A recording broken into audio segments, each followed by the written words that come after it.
Welcome to Civil Discourse, a podcast where participants are free to share their ideas, empathize with other perspectives, and who intend to advance to a better solution to fix a societal ill.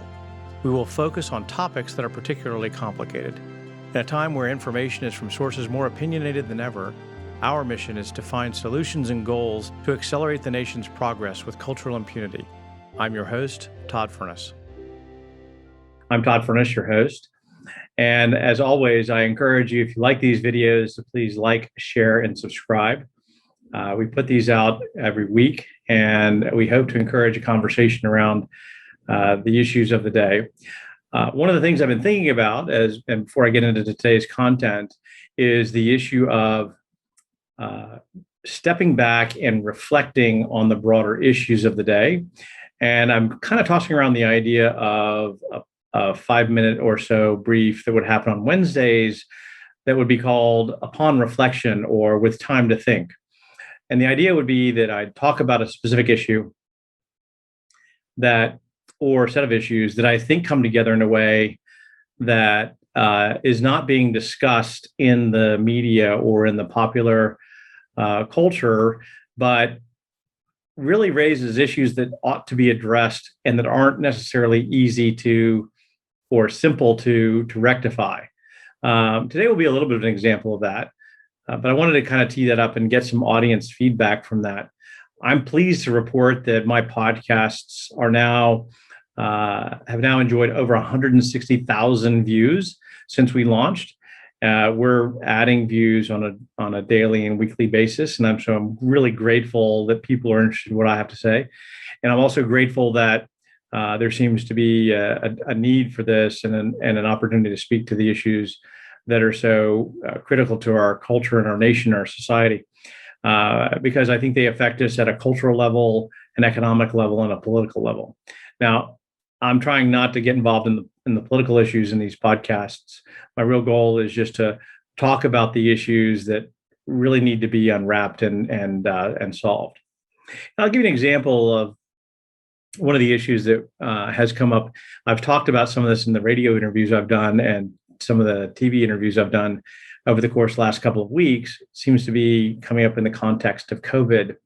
And the issue is this: on the left, the people on that side of the aisle, characterizing themselves as liberals or progressives, or more broadly, if they have any political affiliation from a party perspective, Democrats, are talking about COVID as a public safety, public health issue, and therefore starting to talk about mandating vaccinations, or alternatively having a vaccination passport that folks would carry around with them in order to get onto airplanes, get into venues, travel to foreign countries, in terms of the passport. And alternatively, it could come down to keeping or getting a job. So you might have some sort of a vaccination requirement, as we've seen at the Methodist system in Houston recently. That's given rise to litigation on the part of the nurses and other healthcare workers, about 160 of them, who have been suspended from their jobs because they have not gotten the vaccination.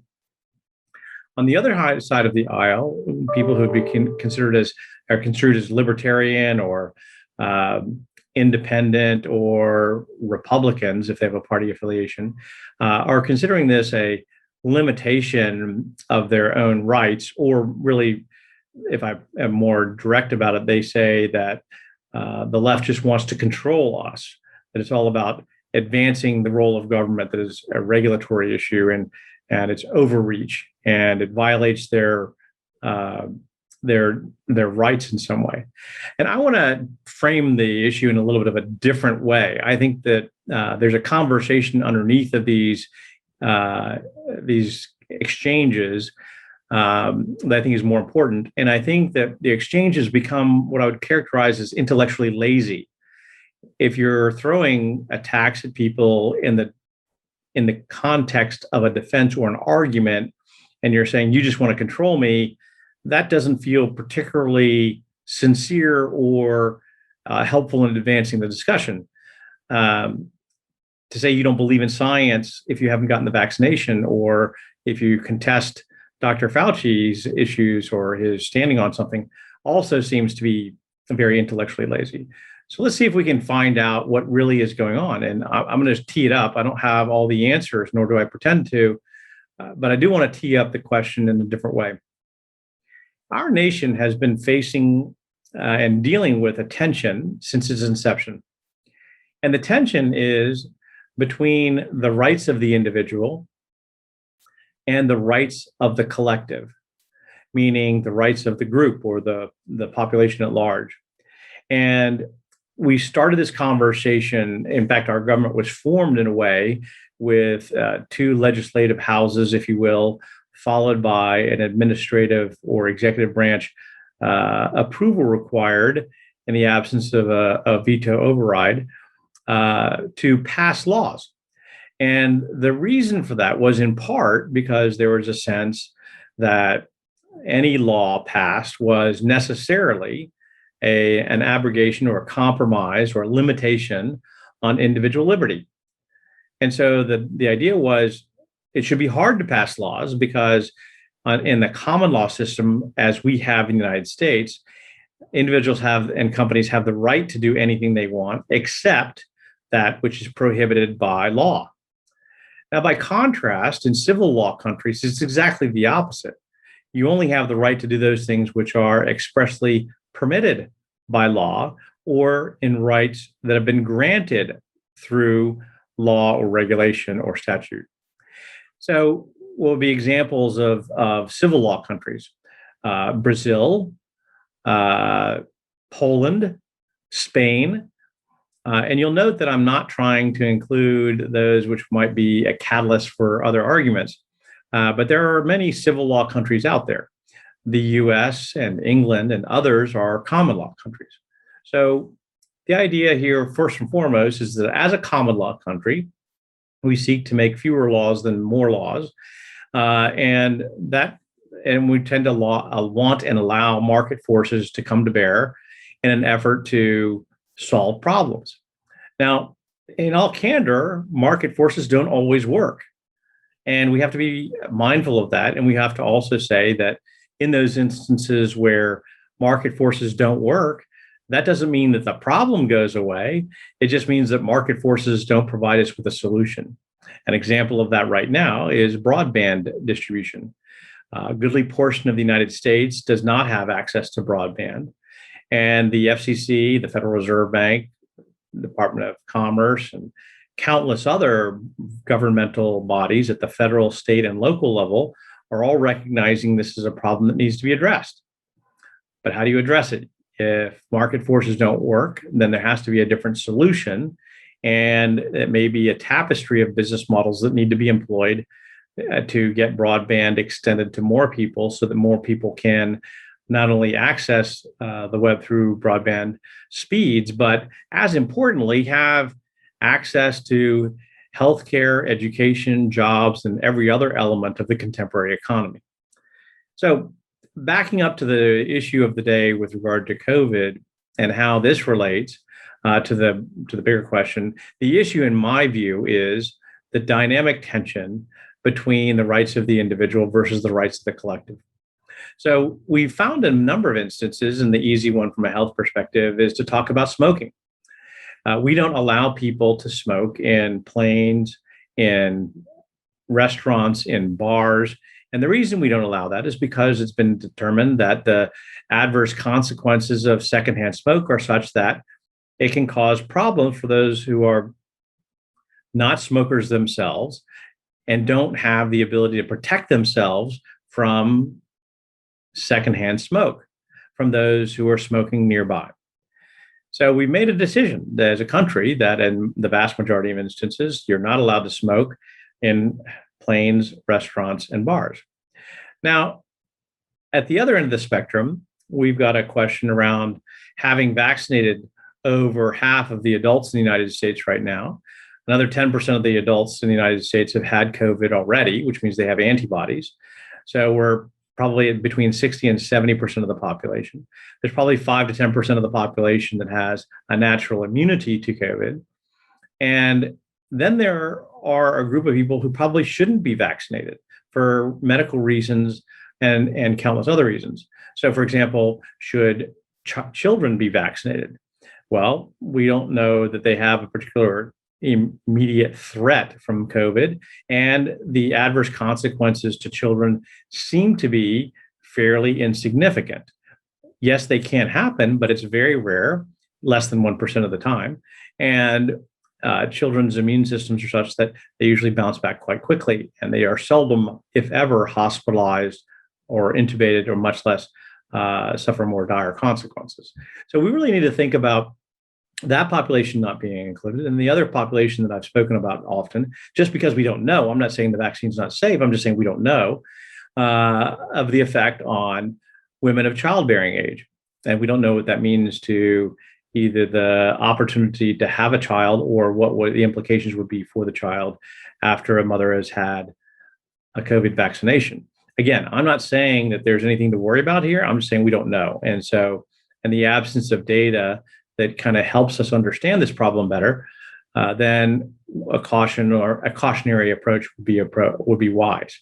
And I point to the example of drugs that have been given to mothers in the past, which had, very unfortunate consequences. And I would point back to the drugs that were given in the 50s to help mothers avoid miscarriage, but ended up producing children who happened to be deaf. So, and that's just one of many examples. I'm not trying to be exhaustive here. But the issue is more broadly this dynamic tension. So who's at risk if the majority of the population has either has a natural immunity to, or has had the vaccination, COVID, and therefore the majority of people aren't susceptible to COVID? The issue is that the risk is limited to the individual who's electing not to get the vaccination. And so if the individual makes that election, who is that individual harming, or who is that individual putting at risk? By and large, the risk is suffered by the individual electing not to get the vaccination. And that should be the right of that individual to make that determination.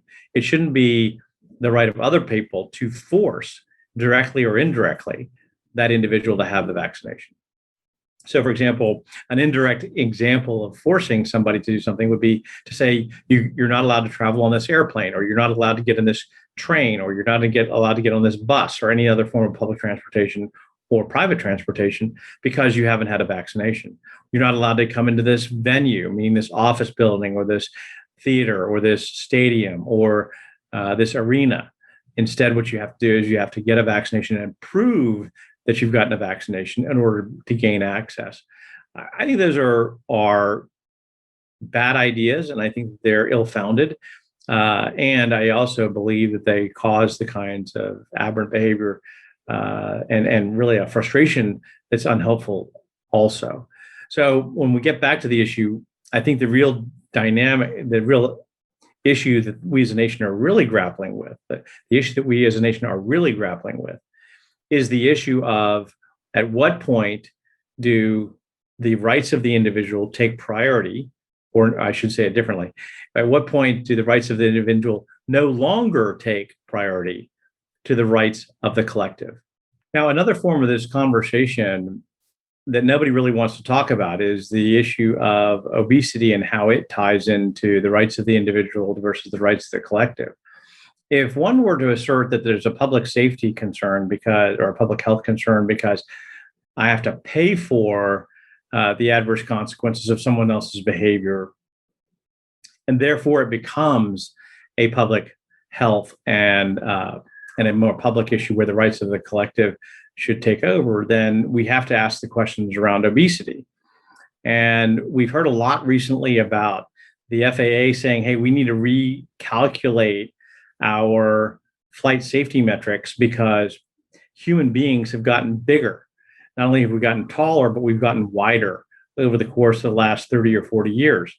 And so the FAA is saying we need to calculate the weights of the passengers and their bags. And that needs to be done in order to make sure that we have public safety in the form of flight safety in place before we take off. Now, the public outcry to this has been astronomical, just astronomical. I did a little search on this issue a couple of weeks ago, and I thought it was really interesting that I did a Google search and found that there were over 760 million searches on the issue of being weighed before you got on an airplane. By contrast, there was something like a third of that on the issue of getting vaccinated for COVID. So obviously, there's a public outcry about this. But if you're making the argument that you need to be vaccinated because it's a public safety issue, then I don't understand why there's not a parallel argument about obesity and flight safety, or alternatively, obesity and the consequences associated with the cost of healthcare to the risk pools for those in the risk pools that whose BMI is over 30, which is the way that obesity has traditionally been calculated. So I want to at least tee that up. I recognize that I'm going to be unpopular for raising that issue. I'm unpopular for a lot of reasons anyway, but I recognize that that's also going to make me unpopular for that reason, because obesity is a problem that nobody really wants to talk about. And last week, I was asked by a radio host about my ideas on the public service announcements regarding COVID vaccinations. And my argument was, I get that, but given the CDC's report that said that 78% of all people who were hospitalized, intubated, or who died from COVID were in fact obese, to me, the question would be, why don't we have public safety announcements about obesity and the risks associated with obesity? Another point on this, and this is just kind of goes to how insidious this issue is. I was last week in Chicago with my grandsons, going to museums and exposing them to the worlds of science and industry and the aquarium and the other fantastic museums and parks that Chicago has to offer to its residents and others who come to Chicago who want to see these fantastic sites. And not only was I, of course, blown away by the incredible quality of these museums that have been around for a very long time, and the incredible commitment of the residents of Chicago in putting these museums in place and supporting them so well. But I was also taken by the food offerings on the Navy Pier, which would be described as anything but healthy. And I went into one fast food restaurant whose name shall be, I won't try and pigeonhole them particularly, but on the sign, it says that the daily caloric intake average should be about 2,000 calories. And so that's actually on the menu board. What's interesting, though, is they also had all of the caloric offerings for each of the items on the menu. And you quickly could calculate that if you ordered a sandwich and French fries and a drink, you could be over the daily calorie requirement for the person consuming that. So this is not, it's not hard, but it's also important to note that there weren't any healthy offerings on the menu. So it's not like you really had a choice if you went to this particular restaurant to choose a healthy offering. Salads weren't available. They did have a small fruit cup available for children, but the soft drinks were very limited in what they were offering. They did have water. They did have milkshakes, but beyond that, it was fairly limited. And I'm not suggesting that milkshakes and soft drinks are healthy. I'm just saying that those were on the menu. So as you kind of thumb through this, you say, we as a society really need to think through the issues of individual rights and the corresponding issue with individual rights is that nobody also wants to talk about is individual responsibility. In my book, I talk a lot about the need for preventative care, about going and seeing your primary care physician on a regular basis, about having a relationship with your primary care physician, about doing the three things that mom always said, which were eating right, sleeping right, and getting exercise. And I talk about this because I think it's important that we get ahead of these problems that may manifest in each of us if our individual responsibilities in some way are not managed well. And meaning we eat too much, we drink too much, we get a little too heavy, we don't get enough exercise, we don't sleep well. Those things can all be problems.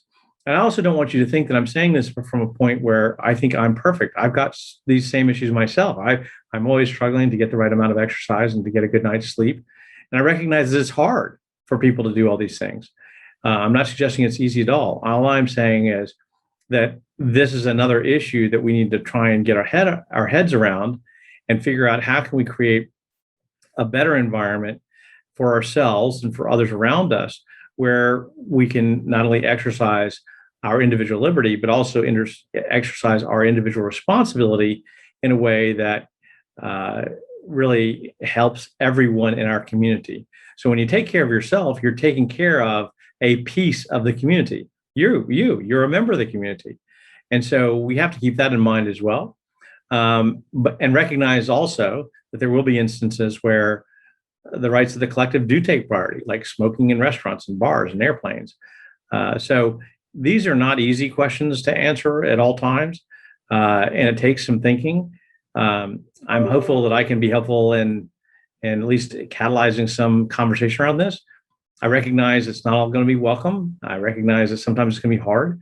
And I hope that you see that I genuinely approach this from a position of inquiry and seeking to learn more about it and how we can draw these lines in a way that help as many people as possible. At the end of the day, our real goal, or my real goal, would be to see more people healthy, more people realizing their own dreams, more people participating in the contemporary economy, more people with access to the contemporary economy, and more people leading healthy and prosperous lives where they can achieve their own dreams and goals. So I didn't mean to blend too much into the latter part, but hopefully that gives you a framework for how we can move forward and address some of these complicated problems. Well, thank you once again for allowing me to interrupt your day. I hope this has been a meaningful and enjoyable time, and I look forward to talking to you again soon. Thank you so much. Thanks for watching this week's episode of Civil Discourse. To learn more about today's topic or our guest, visit www.the60percentsolution.com or www.tfip.group.